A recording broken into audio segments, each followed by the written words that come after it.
Hey, what's going on guys? JS Cards here, coming at you with a Yu-Gi-Oh! Deck profile. And first of all, before we get started, I just wanted to say thanks to Team Sakurasu for letting me come back onto the channel today.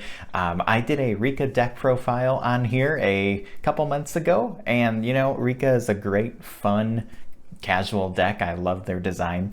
Today we're coming at you with something a little bit more playable, competitive. It's really good right now, especially because we're in the beginning of a format. You know, we're still trying to see how things get shaped up here, and this deck did not get hit by the ban list at all. So as you guys can probably already guess, we are playing Invoked Dogmatika. It's a really fun deck. I mean, two very powerful archetypes. They work pretty well together, and we can still continue to normal summon our boy Alistair here for like 3 or 4 months, and we're gonna have some fun. All right, so let's jump into the deck profile, but first feel free to check out my channel as well as leave a comment down below if you have any suggestions for this deck. I'm always looking to improve and make decks as best as possible. I'm still trying this deck out for myself, so I'd love to read your comments and take some suggestions and test them out and see how it goes. Thanks again to Team Sakurasu for letting me be here today, and let's move on into the deck profile. So of course, you know, we're playing 3 copies of Alistair the Invoker. Still got 3. You know, I wasn't sure with the new ban list what they would do to Dogmatika or Invoked, and they didn't do anything. So thank you, Konami, for that. I was able to test this out then and build it. I was playing Invoked Magistus for a while, just something fun, something different, but now we're just doing pure Invoked Dogmatika. So yeah, 3 Alistair, have to play 3, and then just pray that the normal summon goes through. For the Dogmatikas, we have, of course, triple copies of Ecclesia, double copies of Fleur de Lis, and 1 copy of Maximus. Maximus is really good because with this deck, thanks to Maximus, you can play some Shadal cards in the extra deck, and you can even bring out Winda. I like having the 1 copy. I don't really think you need more. This ratio for Dogmatikas is pretty standard from what I've seen, and I wouldn't change anything personally. For the rest of the monsters, it's just hand traps. So we have 3 copies of Ash Blossom. I mean, just a great hand trap overall, can stop a lot of different things, and 3 copies of Nibiru. Now, I was originally playing Gammas over this, but I did take those out. I added in Nibirus and something else I honestly don't remember, just because with this new format, Dragon Link is running around like crazy because Dragon Link didn't get touched as well, and they also gained the Buster Lock ability back, so this can stop, you know, just combo decks in general, anything doing a lot of special summoning, but I mostly just put these in here for Dragon Link alone because that deck scares me. But yeah, that is it for the monsters. For the spells, I play 3 copies of Magical Meltdown. This is a requirement at 3. It's such an insane field spell. I love this card a lot. And then 3 copies of Invocation. Now, there's a few different reasonings for this. First of all, we are playing Pot of Desires, so that's why I wanted to up this to 3. I know a lot of builds only play 2, but with Desires, you really don't want to banish this. But here's the other thing. I play 2 copies of Nadir Servant. Now, this is purely because I only have 2 copies. I got this when it was way cheaper. I know right now because we are in a new ban list and everyone's kind of hyping up Invoked and Dogmatikas and stuff like that. This card has shot up in price. So, you know, unfortunately, I can't get my hands on a 3rd copy right now. I would love to, don't get me wrong, and you should play 3, but we're still making this deck work with only the 2. So an option that you could have is either play 3 Invocation as well as 3 Nadir Servant, or in my case, because I'm only running the 2 copies of Servant right now, I decided to just bump up Invocation. So this deck is almost at full power. It's, you know, like 90%. I just need to get a hold of 1 more Servant, but we will see. All right, so then next up, 3 copies of Pot of Desires, of course, just to get some draw power, make this deck a little more consistent. And then for the one-ofs, we have Terraforming and Called by the Grave. All right, then for the trap cards, this is a very trap-heavy version, but I think this is kind of the way to go. So we have the 1 Schism, and 2 copies of Dogmatika Punishment. I love this card a lot. You could even play 3, but I think 2 is all right. The fact that you can play Schism in here is also insane. I mean, I have a Shadal deck on the side too, and this card's just insanely powerful, like no matter what, especially in Shadal, but this is a huge boost for this deck. And then I play 3 copies of Ice Dragon's Prison, another really cool card. Being a monster reborn that you can use on your opponent's turn, and then it has that banishing effect, is just insane. Next up, I play 3 copies of Solemn Strike, just a great way to be able to negate stuff. And then I play 3 copies of Infinite Impermanence.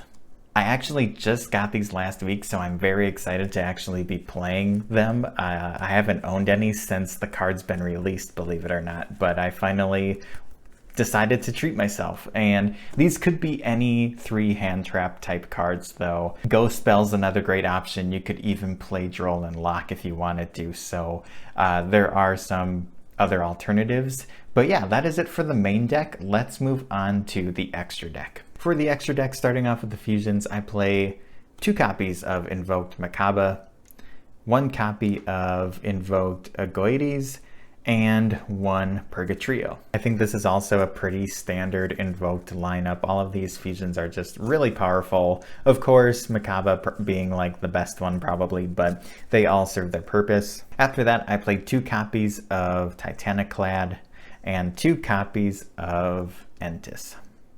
For the Shadal cards, we have one of the big ones here. We have Construct, Abkalone, and of course, Winda. Now, you can win games just bringing out your powerful fusion monsters, but we do have a couple link monsters that help out as well. Those are, of course, the 1 Artemis, Almirage, Secure Gardna, and I am still on the 1 Alistair, the Invoker of Madness. This card could even be like a Link 4 boss monster if you wanted to put like Boral Sword in here, or like the Black Luster Link.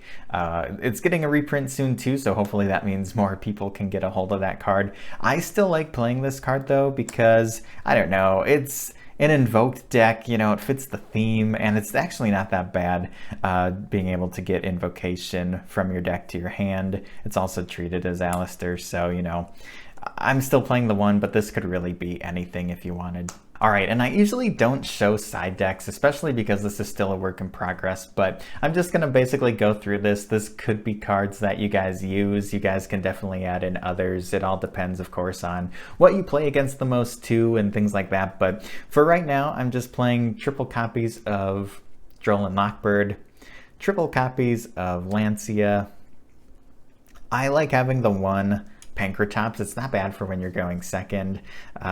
This deck actually can brick, and you know, sometimes you just need something to get out onto the field. For spells, I play 3 copies of Dark Ruler, 3 copies of Cosmic, along with the 1 Feather Duster, and just the 1 lone trap card here, Red Reboot. Alright guys, so now we're going to do a little combo. I'll show you guys how you can use Schism. It's really cool, it's really fun with this deck. So you need like an Invoked starter and a Dogmatika starter. It could be anything really. So I just picked our Meltdown and Servant, and then we have 3 random cards. Hopefully these are hand traps or something that can disrupt your opponent. But first we're going to activate Meltdown to then add Alistair from our deck to our hand. Then from there we're going to normal summon Alistair. Hopefully that goes through, and we'll get an invocation from our deck to our hand.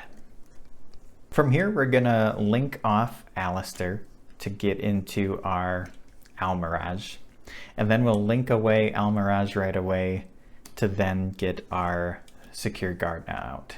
Then we'll activate Invocation, banishing the Alistair and the Secure Gardna to fusion out our Makaba. Then from here you can activate Invocation from Grave to put it back into the deck, and then we can add our banished Alistair back into our hand. After that, you will play Nadir Servant, sending Abkalone from your extra deck to the graveyard in order to add Ecclesia from your deck into your hand. And then, since Abkalone is in the grave, you can add Schism from your deck to your hand. If I can find it. And then we have to send a card from our hand to the graveyard. So you'll just send Schism right from your hand into the grave. The next step is to special summon Fleur de Lis. And then when she's special summoned, she lets you add a Dogmatika card from your deck to your hand. So we're gonna go with Maximus. And then we can banish Abkalone from the graveyard to special summon out Maximus. With Maximus's effect, you will send a Titanclad and Construct from your extra deck to the graveyard. Construct's effect will let us get Schism back into our hand. So then from here, you would set your Schism. Of course, then end phase, you could search out any Dogmatika using your Titanclad. So, you know, I just picked Fleur de Lis, but you could get Ecclesia, and then you'd pass it over to your opponent. So this is already a pretty solid board.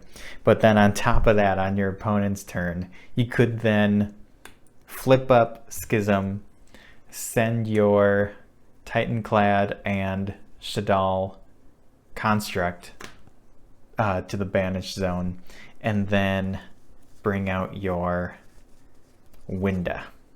So this is kind of what you want the board to look like. It might vary a little bit, and obviously it depends on what is in your hands. So actually, let's flip these over just to see what else we had. Oh, this is perfect. So I mean, you know, before you passed over to your opponent, you could have set these, and you could have had more disruption, more ways to stop things, you know, or you set these your next turn, if there is a next turn, and you're looking pretty good. I mean, you got a Winda on board, you got Makaba.